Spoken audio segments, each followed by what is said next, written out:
Ask the Messengers, the program that deals with substance abuse, real people telling real stories. Where there is addiction, there is a chance for recovery. We're trying to help save lives on Ask the Messengers. The two medical things that have shown an increase in incidence since cannabis has become legal and has become more intense is psychosis, secondary psychosis from cannabis, and cyclic nausea vomiting syndrome. Those patients can be difficult to treat because cannabis still has this kind of feeling to it that it's not harmful, and people think, well, it's just a plant, and really how can it be that bad, and I don't think I'm going to have any withdrawal from it, and I'm not really going to have any craving. And what I've seen is that patients come in and present with, after they've stopped using their high-dose cannabis, have very typical withdrawal syndromes of irritability, insomnia, agitation, anxiety, craving.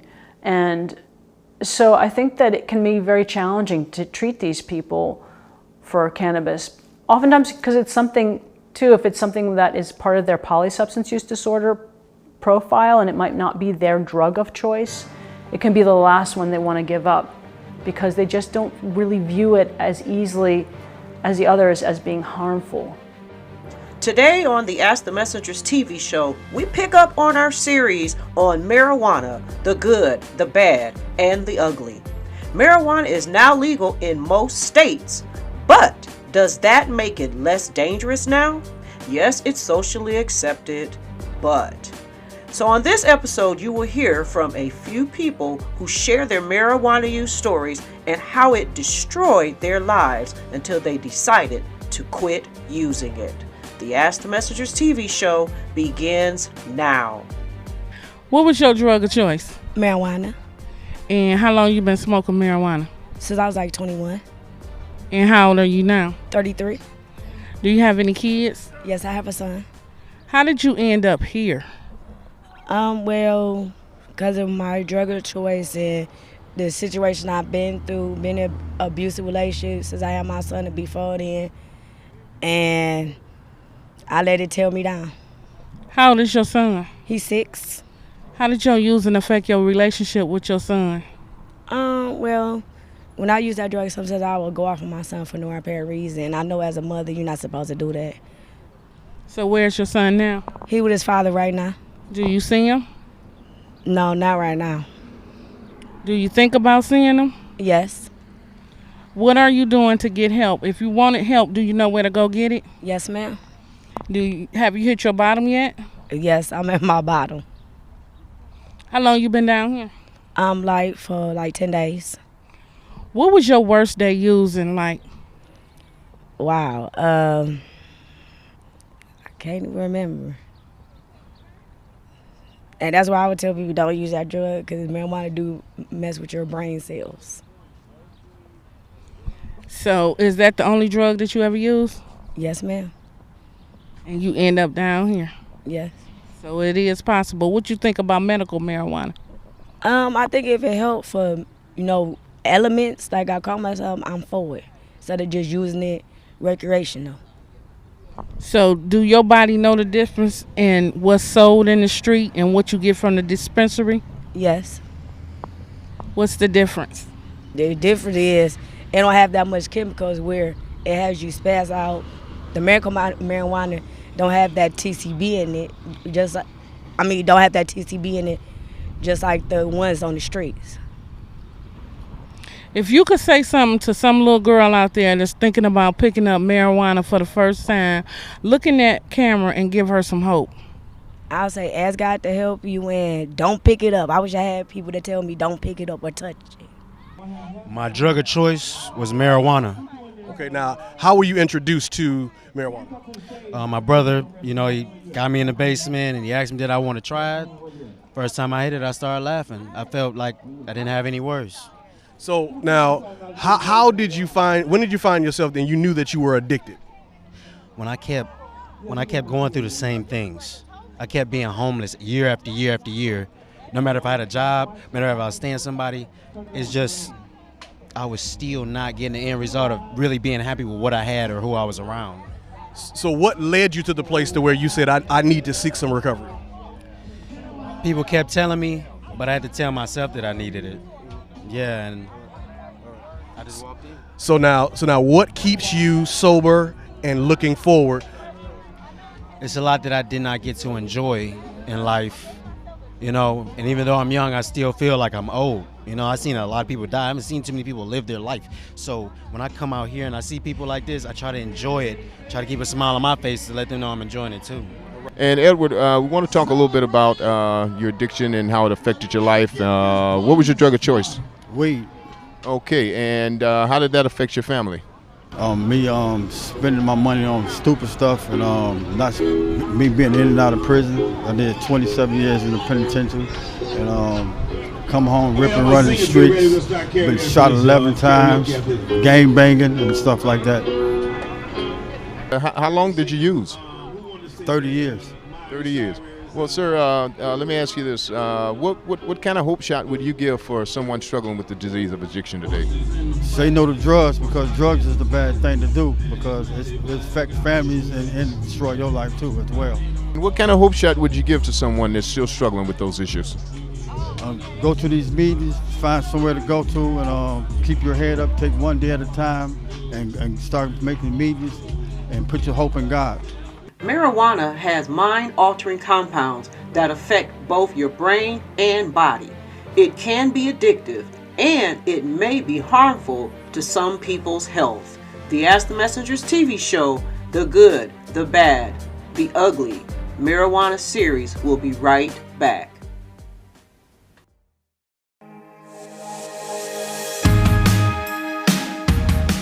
I'm Wayne County Treasurer Eric Sabree, encouraging all taxpayers to please take advantage of the several payment options available. You can pay online by visiting the Wayne County Treasurer's Office website. Paying online is easy and convenient. You can also download the mobile app and pay with your smartphone.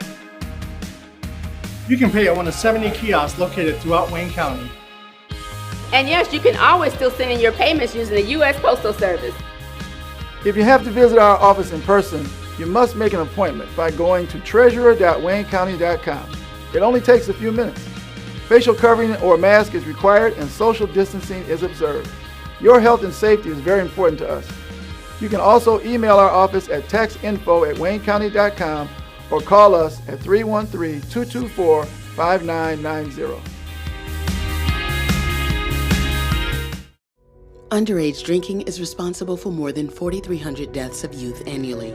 DWIHN, along with its provider partners, strive to educate young people on the deadly dangers of alcohol use and abuse. We teach youth about the dangers of drinking, especially when driving. If you are looking for resources to share with your loved one, give the Detroit Wayne Integrated Health Network a call, 24/7, 800-241-4949. Here to talk, here to help. More than 2.5 million Americans are addicted to opioids. The addiction is sometimes developed through the improper use of prescription painkillers. Using prescribed medication in ways or amounts not intended by a doctor is very dangerous. So it's important that unused prescriptions are properly disposed of. If you or someone you know is struggling with addiction, or for more information about prevention, treatment, and recovery services, or how to properly dispose of medication, contact the Detroit Wayne Integrated Health Network, 24/7, 800-241-4949. Here to talk, here to help.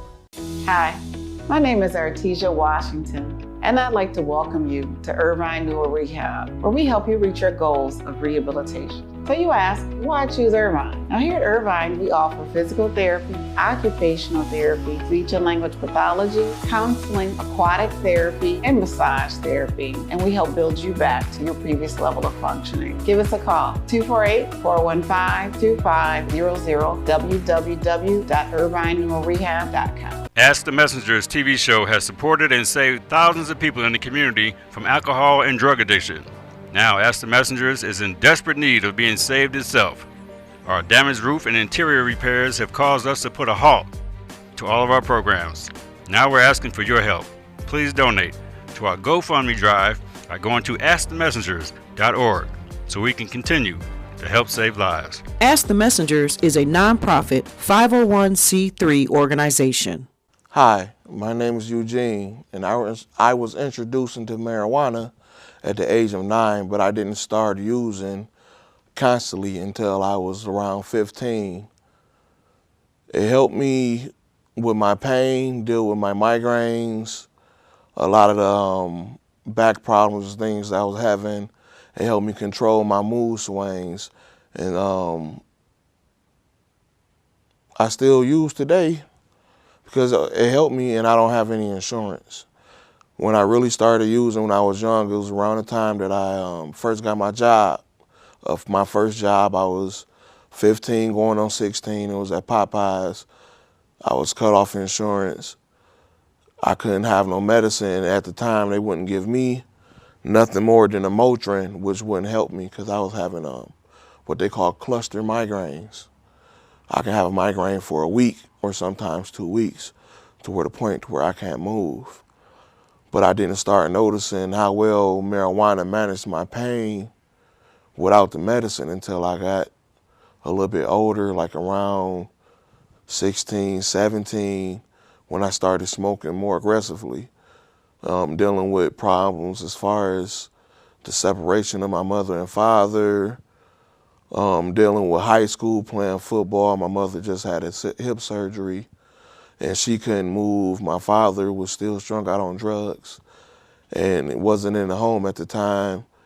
And my oldest brother, he was working and just starting his new family. So I had to step up and be partially the man of the house because I was the oldest male in the house at the time.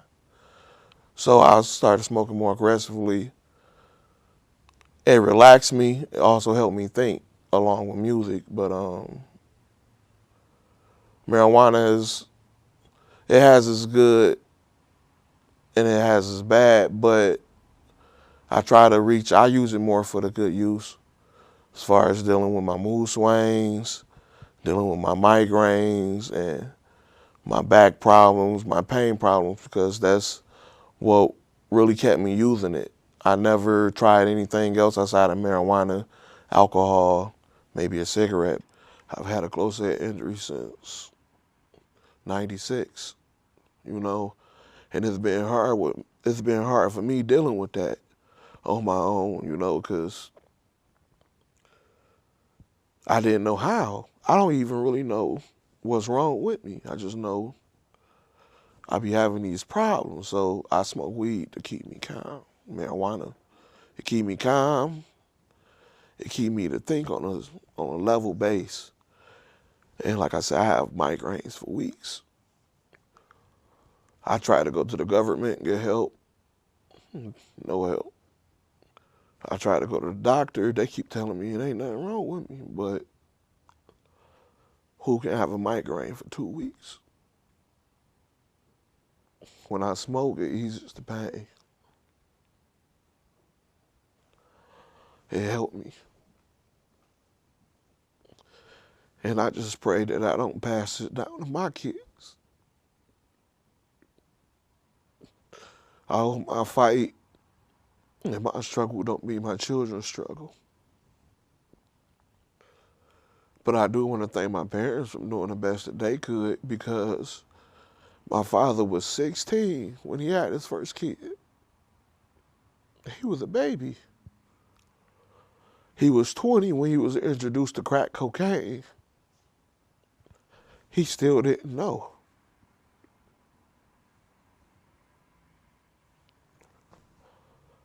And he did the best he knew how to raise men and not boys. He didn't know his daddy used to beat him, chain him up in the basement. His mother tried to cut his throat,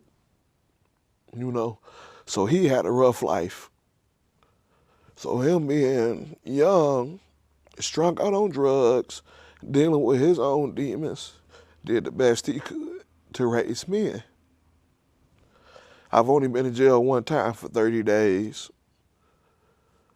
And that was on account of my stupidity and not knowing, lack of knowledge. And I think they did a hell of a job. None of us is in prison. All of us have high school diplomas, GEDs.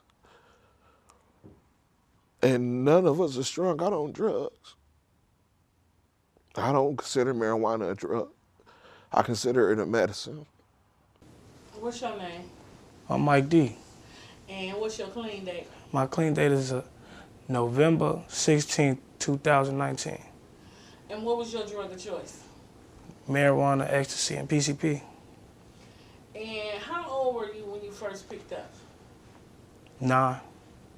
How were you able to get a hold to it at such a young age? My cousin, he was smoking weed, and I just followed him everywhere, and it just second nature. And how long did you use? Up until November 16th, 2019.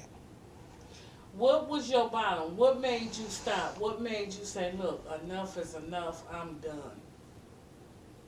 When I seen a downward spiral and a spiritual awakening, in a sense. My cousin died, so it made me come back and submit. You know, I had to be beaten into submission. What do you mean by that? What I mean by that is I got a problem with surrendering and admitting that I'm powerless over anything outside of myself. I got a lot of self-control issues, and like I struggle with God as well. So it's like that kind of like paradox situation. Like I think that I got a handle on it when I really don't. So God had to show me that I ain't God, in a sense. How did your using affect your relationship with your family? It made them fearful of me because I was unpredictable. They didn't know what drug I was off of. So it kind of made them scared to be around me or tell me I'm crazy. So they kind of like distanced themselves from me. So how has it been since you've been in recovery? It's been a real change, real life-changing experience. It's really been like rekindling lost relationships. Like the sister I grew like that had me going through so much emotional turmoil. Like we got the strongest relationship now today due to my recovery. What keeps you here? Not wanting to die or go back to jail.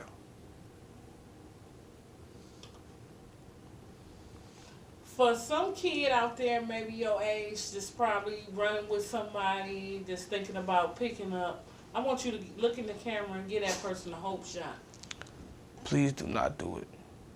Like, it's nothing in this world that I would ever give to go back to that. That downward journey, the death, the chaos, the confusion.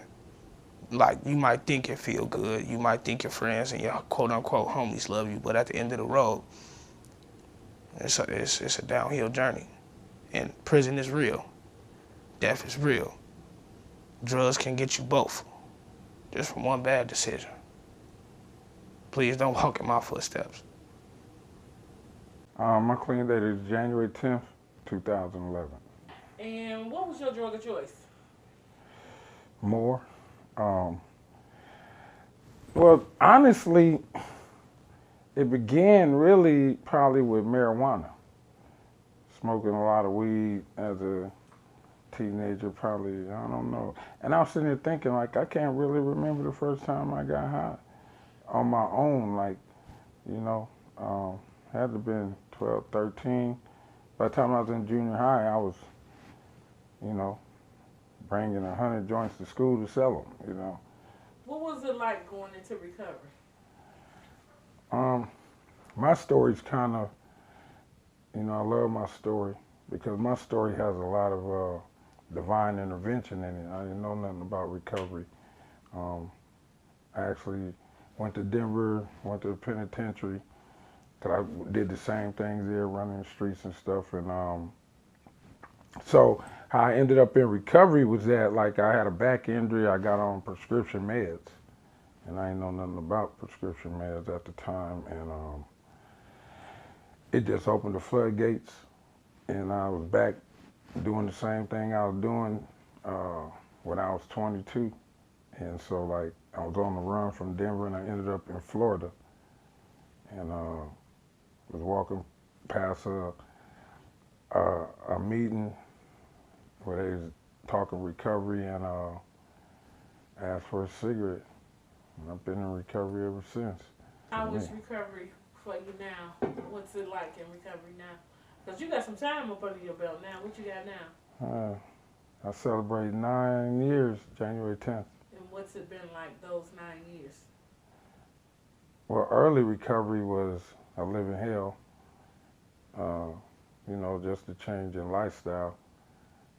Not hustling, not taking, stealing, just trying to learn how to live like ordinary people. It was a struggle, but I stayed with it. I got a lot of support, got a lot of help through that early process, and today, it's like a new high. It's like a new high. Like, you couldn't tell me that, like, for me, recovery ain't got nothing to do with the outside, It's about, like, I'm okay, no matter what the situation and circumstance is today, with or without anything or anybody, I'm okay. That's the thing that recovery's given me. It's taught me how to love myself and appreciate just living like ordinary people. We'll be right back with more of Ask the Messengers.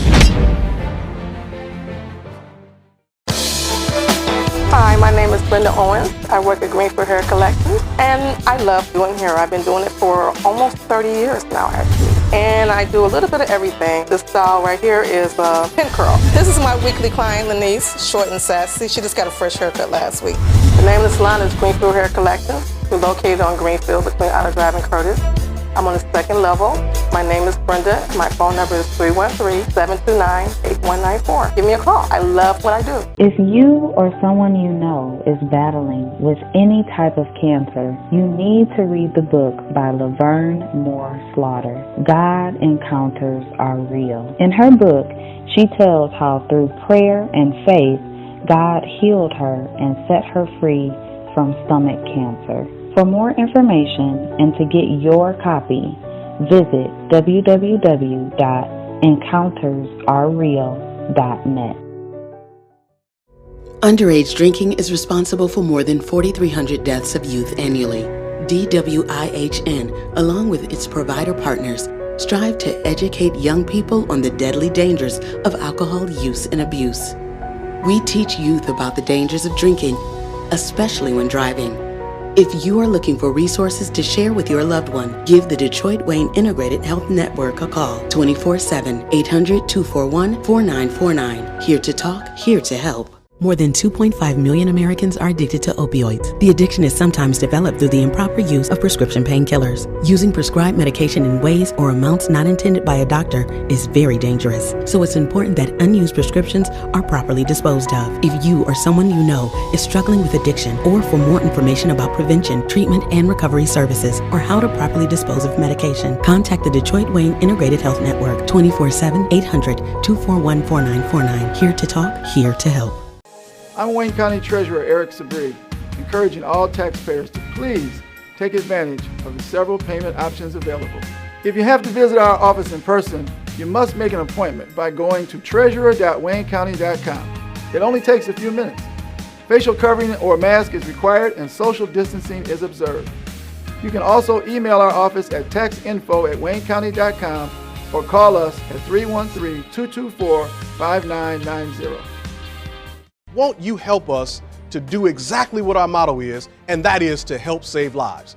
Won't you send a generous donation to the information there on the screen? We would love to have you as part of our partnership to help save lives. You may not be able to go out in the street, you may not be able to come here to the show, but you can send your donation that helps us save lives.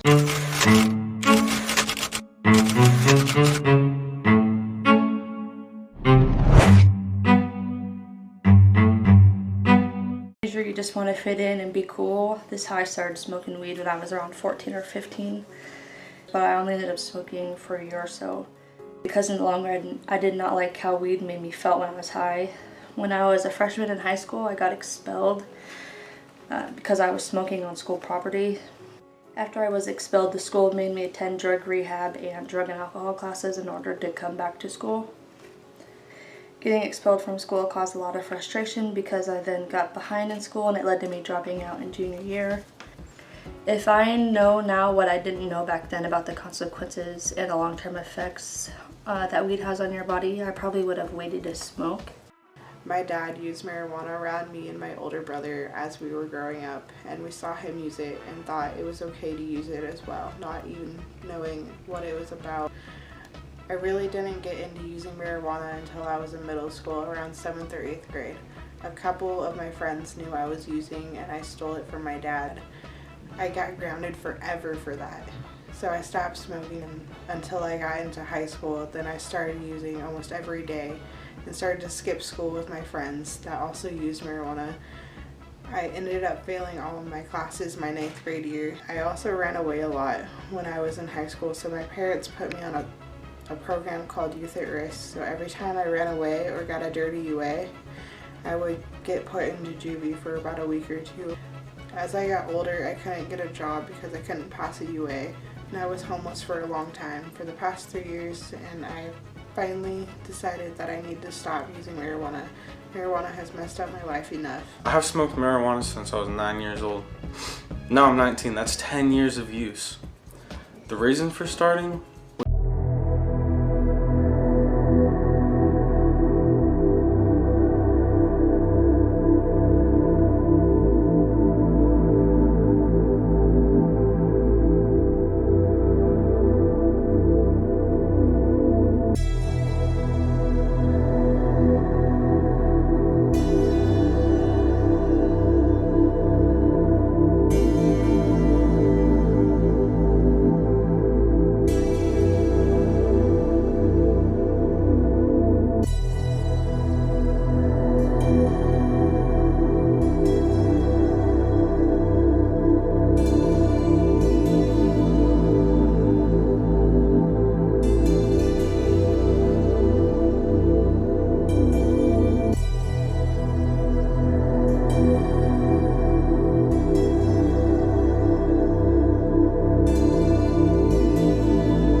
Well, that concludes this week's episode of the Ask the Messengers TV show. We hope that this series, Marijuana, the Good, the Bad, the Ugly, has answered some questions for you, whether it's good for you, whether it's bad for you, maybe if it has just been all out ugly for you.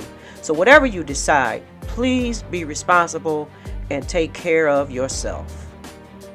Until next time, we'll see you on the Ask the Messengers TV show.